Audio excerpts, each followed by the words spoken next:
Going to look at linear transformations and the 3 rotations in 3D along the 3 axes. So I'm going to open up a 3D page, and if I right click and just uncheck the show key so we've got a bit more space.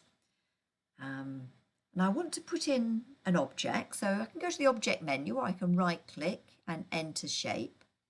So if I use one of the presets, and I'll use the cube and then OK.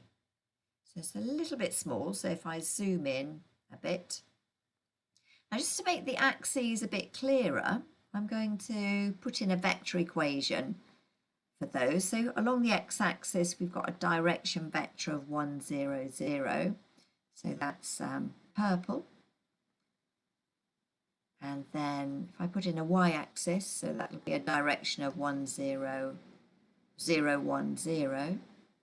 So that's green, and then a z-axis with a direction vector 0, 0, 1. So we've got the z-axis is yellow.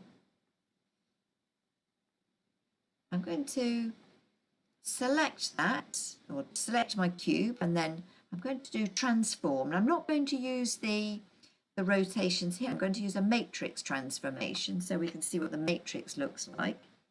Now if you want a rotation about the x-axis, then the x-axis will remain fixed.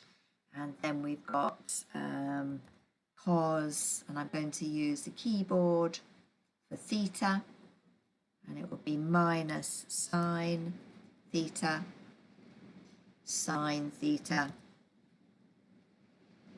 and cos theta. And I've just done that in the wrong place. I'll change that to 0 and put my sine theta here. And I'll just move my keyboard over and then OK. So if I use my constant controller, I can put theta back to 0. And I'm just going to select one of the points there and make it red so we can see what happens to that point. Now if I change my step size to pi by 6, and then one last thing I'm going to do is put in the plane of x is equal to 0. And if I do my draw options, I'm going to make it blue and a bit more transparent.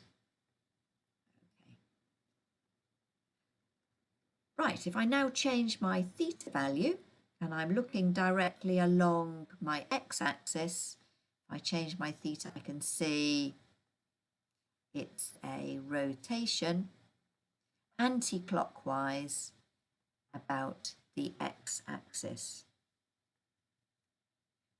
Now if I go back to 0 there, and if I double click on that, I'm now going to do a rotation about the y-axis. So this time we've got 0, 1, 0 will remain fixed, and then we've got cos theta.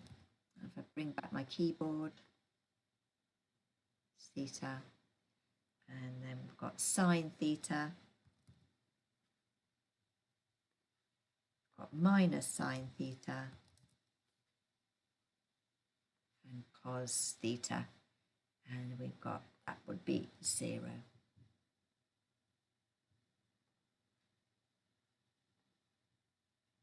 And if I change my plane to y equals 0 this time, and then OK, and I'm going to turn it round. So if we look directly into the y-axis, so this is our y-axis, and I've still got my red point there. So if I change my theta value, it's going to be an anti-clockwise rotation about the y-axis.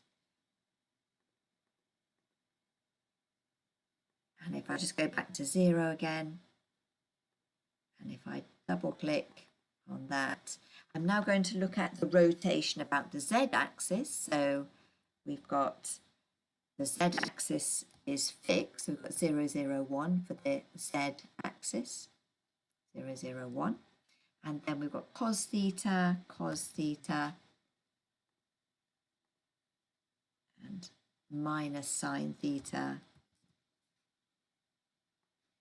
sine theta. Okay, I'll move that over, and then if I change my plane to z equals 0 this time, and then if I just tilt that over, so we're looking down the z axis, so we're looking at it from on top, and if I change my theta value, I can see again it's an anti-clockwise rotation about the z axis.